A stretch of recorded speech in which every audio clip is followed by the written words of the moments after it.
On one of my earlier videos, earlier in the month actually, I talked about how I believe that Erik Gudbranson would have been traded, let's say, by the end of 2 weeks ago.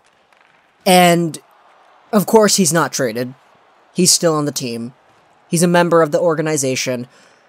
But I wanted to talk about this again because TSN insiders on the television started talking about this a little bit more. And Bob McKenzie, one of the most trustworthy sources of hockey news in terms of trades, drafts, everything insider related, he's like the Bob father of all of this. He went on this program and he started talking about how the Vancouver Canucks and their number one priority is signing Erik Gudbranson. I don't know if you can hear it right now, but I'm smiling. You can hear my smile once in a while. It's kind of weird, but if the Vancouver Canucks re-sign Erik Gudbranson, I'm going to go ballistic. I'm absolutely going to go ballistic. And it's not even because Erik Gudbranson is 100% the absolute worst hockey player ever to play the game. Sure, he might not be as good as we expected him to be, coming over here from that Jared McCann trade from the Florida Panthers.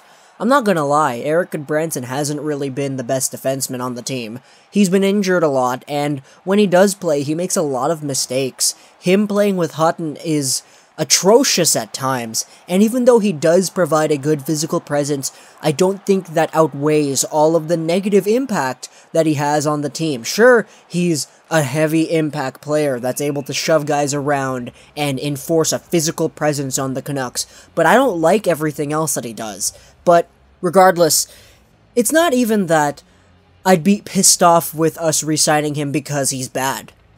The reason I'd be pissed off with re-signing him is basically the trade possibilities.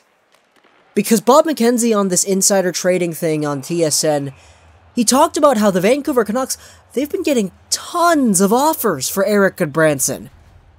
And the priority proclaimed by the organization is still re-sign him. Re-sign this guy. We need him on the team. Even though all of these Atlantic teams are willing to give up things for this player who, in my personal opinion, isn't really worth a 6th round pick, we need to re-sign him. And that's absolute bollocks. If you take a look at what some of the Atlantic teams were projected or suspected to be proposing to Vancouver, some teams had Erik Gudbranson's worth as high as a 1st overall pick and a prospect. Don Cherry, who, let's face it, his values are very outdated, but he was talking about how Erik Gudbranson is worth a Mitch Marner kind of player. He's worth a Connor Brown kind of player.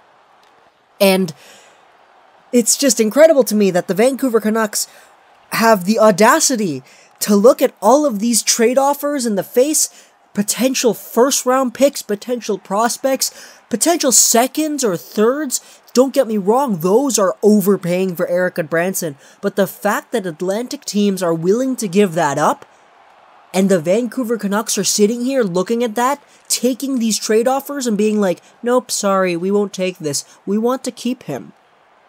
That aggravates me.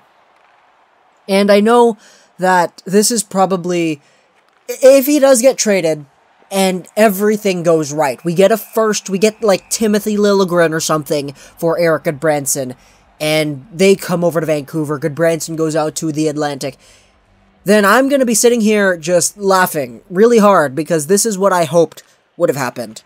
And this would make more sense because the Vancouver Canucks right now, if they're telling the Bob father and he's broadcasting this on TSN, if they say, oh yeah, no, we're going to sign him. We've been getting tons of offers for him, but it's not enough. We want to sign him. So what we're going to do is we're going to hold off on all of those offers and try to sign him. What do you think that means for the teams that want Erik Gudbranson? Well, it means basically that teams are going to be expecting more. And they're going to be giving more because they think that Gudbranson is worth more. Let's say Toronto offers Vancouver a 1st and Liljegren for Gudbranson, and Vancouver says, no, it's not enough. We want to sign this guy first.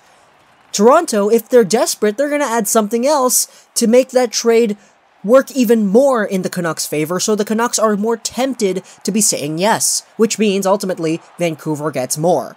Which, I mean, that's obviously great, but the fact that Erik Gudbranson is worth so much to some of these teams is incredible.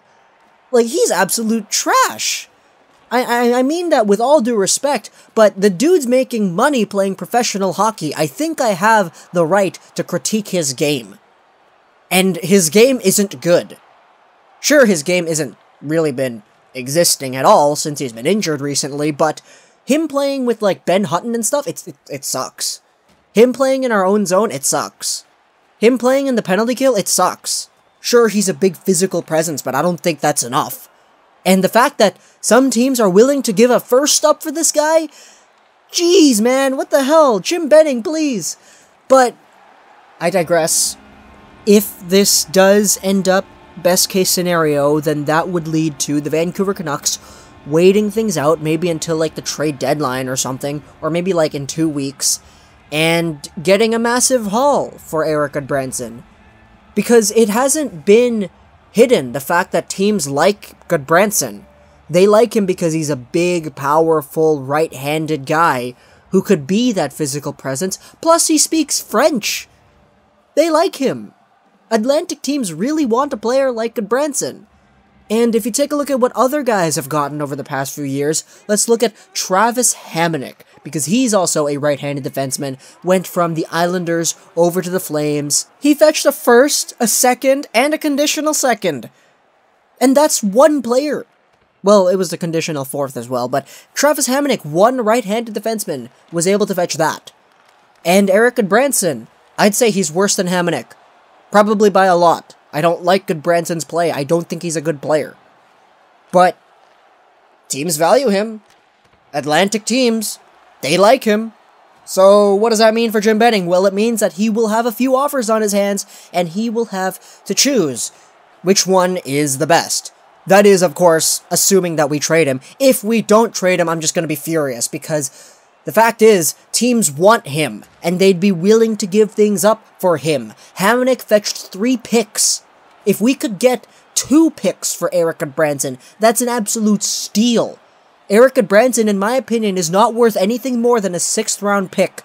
And the fact that teams are willing to give up firsts, prospects, for this right-handed defenseman to go over and play in the Atlantic, where he won't be terrorizing the Canucks because he's playing on the other side of the continent. The fact that the Canucks are willing to look at this and say, no, we're going to sign him, we're going to keep him instead. Oh my goodness. What is the direction that this team wants to go in? What is it? We've had the worst record in the league ever since December 7th. We have like a .29 point percentage, according to Tim and Sid, and that's worst in the league. Why do we still want to keep players who don't benefit the team now, and sure as hell won't benefit the team later in the future? Of course, if the Canucks do end up trading Erik Gudbranson and this whole act, oh, we're just going to re-sign him, don't worry, we're going to re-sign him, we're not going to trade him, you guys want him, but we're going to keep him. If this whole act was a bluff and we end up stealing away anything from any other teams in the Atlantic, and we get Erik Gudbranson sent away for, let's say, like a 3rd or a 2nd or something. It's probably going to be more than that if we do get him traded. I'm going to be ecstatic, because this was just a really good bluff. Like, I'm sitting over here talking about what if the Canucks keep him. This is me feeding into this bluff, if it is a bluff. But if it's reality, then I'm just going to lose my mind. If news comes out like a week from now, Erik Gudbranson re-signs a $6 million by 5 years contract, I'm just gonna pull all the hair out of my head. I don't know what I'd do.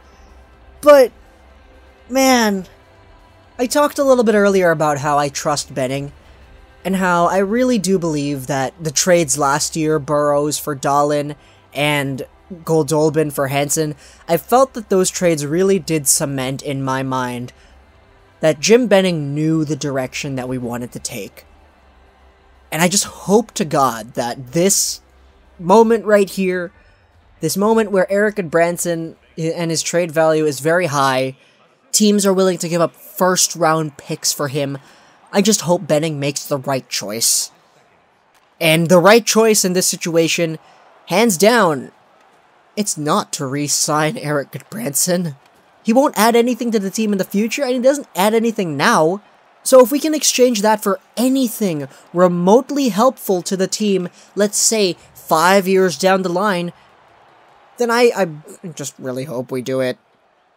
What do you guys think? Hope you guys enjoyed this video tour, plus things and outro shows like After Wrestling and Gaming, and bye.